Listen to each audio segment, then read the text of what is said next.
Okay, family. Now, basically, I have simply just turned over the pattern. It's still right side up of the material. But what you're doing is, because you're using the same pattern twice, okay? You're cutting the same piece twice. So what you do is you keep the right side up on the material, but you flip over this. So the front side is up under here. This is actually the inside, okay? So I'm hoping I'm making sense, but and then I found an easier way to lengthen it, and that's just simply add to the end, in which, I should have just done that from the beginning, but it's okay. I still wanted to make sure that my lines and everything were accurate and everything was straight, but still, nonetheless, I just added to the end. So, anyway, let me start cutting this out. All of the dynamics are all the same, the way in which we cut out the first time. Only thing now is this is flipped over as opposed to being upright, okay? So that's it. All right, let me cut this out and we'll be back in a minute. All right, family, bye. All right, family, good morning. It is, I don't know, I think it's a little bit after 11. Today is Thursday. I would want to say the 23rd. Something like that. I think it's the 23rd. But I came on because now today is day 2. Yesterday we cut out all our material. Mama was eating a little cottage cheese and pineapple. Don't worry about it. Okay, yesterday we had cut out all our material yesterday. And after I did that, I just crashed. I didn't do anything else. I didn't get back on it or nothing. So we're going to finish this up right quick. We're still on this guy. Okay. Now inside of your patterns, and I know one of my girls yesterday was asking me, Tina, how do you know what type of material to get when you go to the store? And this morning I got another message on, when I'm buying material in the blind, how do I know how much to get? Well, to make this wrap right here, what you do is when you get your pattern, you look at what you're making, okay? And they're all going to be listed as A, B, C, D, and blah, blah, blah, okay? So this dress, this sarong is, it don't have a letter on it. It's saying A, but that's not A. Okay, it's not given, usually it'll give a letter, okay? So basically right here it's saying a wrap. Now when you buy your material is either cut on a 45 or it's cut on a 60. Auntie, what you mean by cut on a 45 or cut on a 60? That means the bolt. The bolt that the material is on, when they're flipping it off and they're measuring it and cutting it, that is called a bolt of material, okay? So on a bolt of material, most places nowadays have 60s. Not too many places you can find 45s anymore. And what that means is the width of the material, not the length. The length is what you're cutting of your yardage. But the width of it all, and what it is it's folded in half. Let me show you. Okay. It's folded in half. The width is folded in half. Let me show you. Okay, like this. Okay. Wait a minute.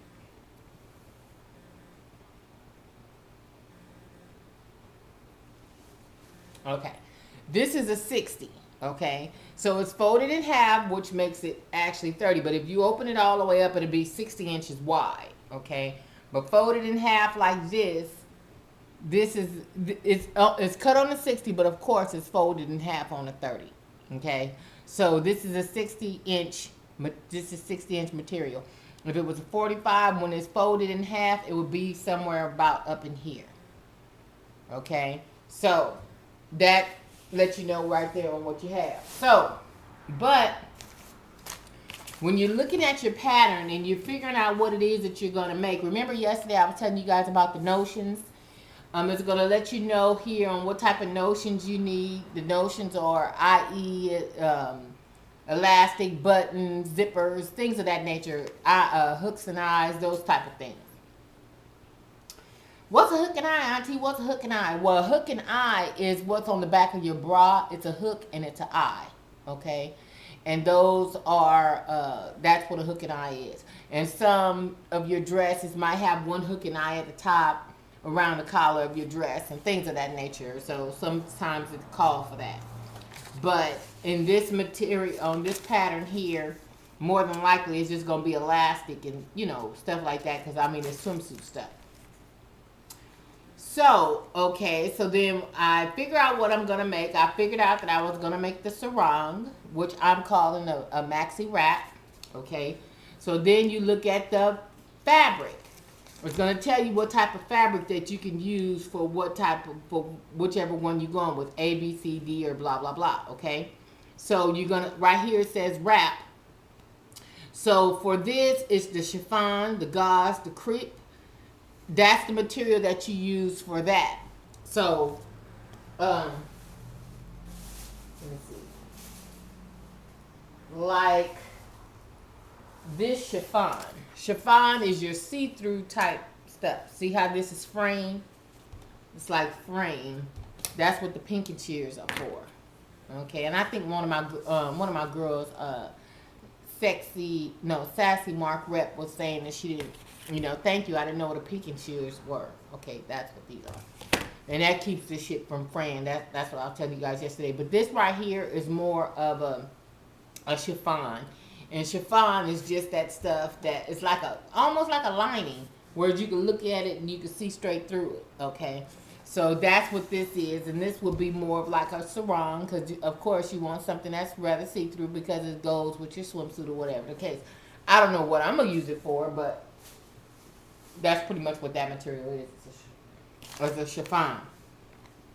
So when you look at your fabrics, and it's going to tell you for whatever type. Let me pull out a different pattern. Excuse me,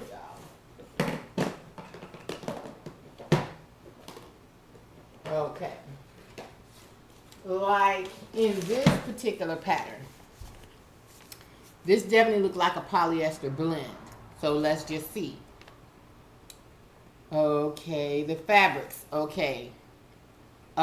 Crepe jersey, silk jacquard, georgette, China silk. Okay, that's the materials for these. Polyester blends are simply stuff that stretches. You know, the stretchy type stuff, it has polyester in it.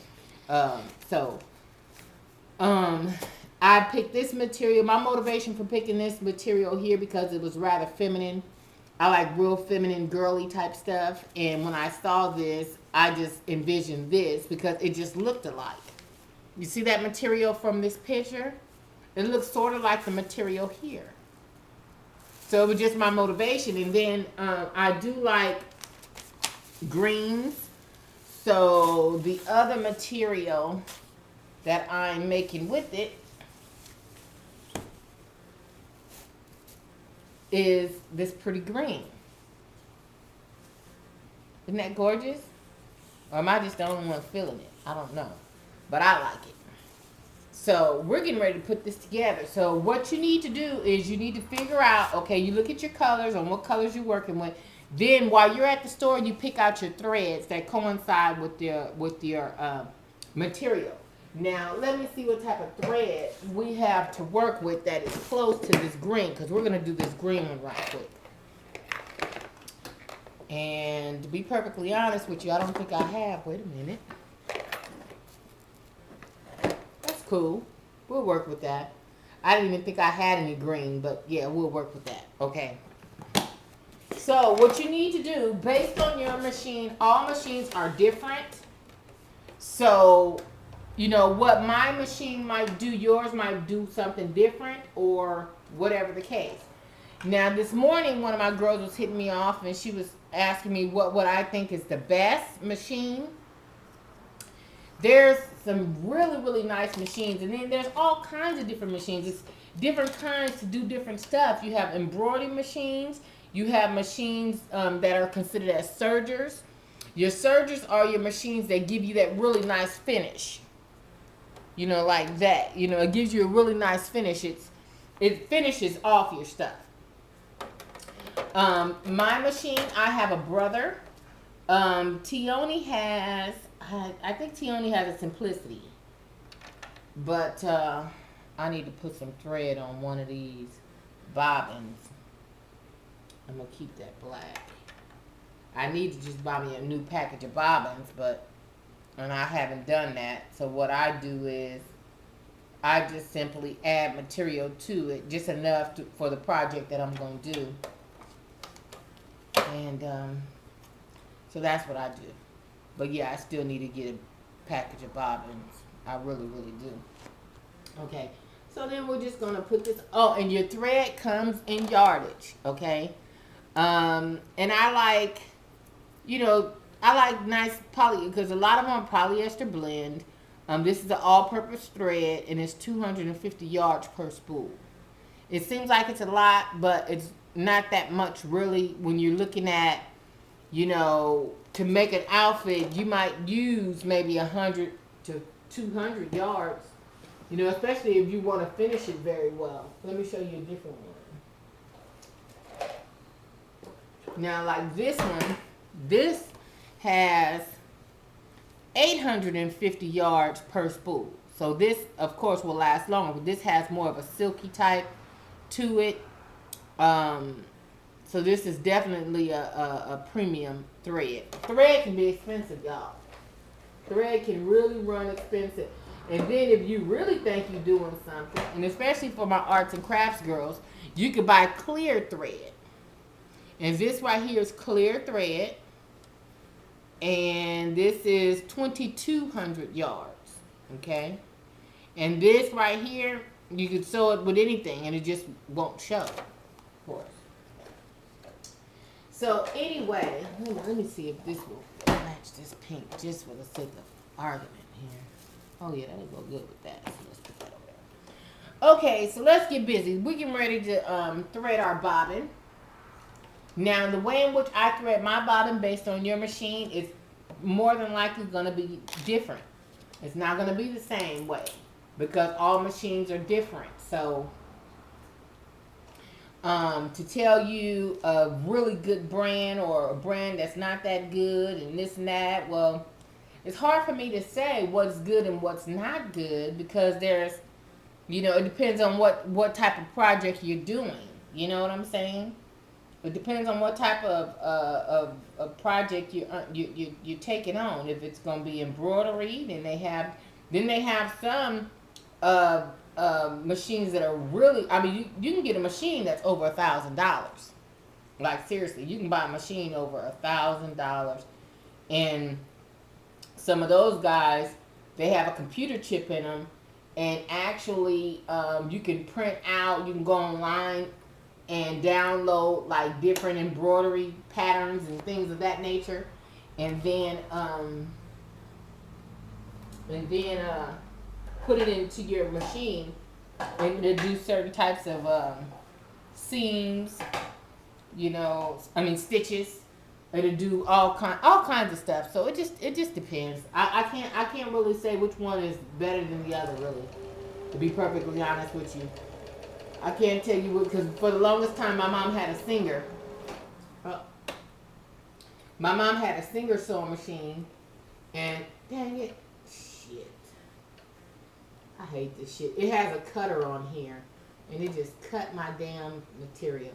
That's why I kind of hold it when I do it, to keep it from cutting. Damn, y'all. Man, boo. Well, shit.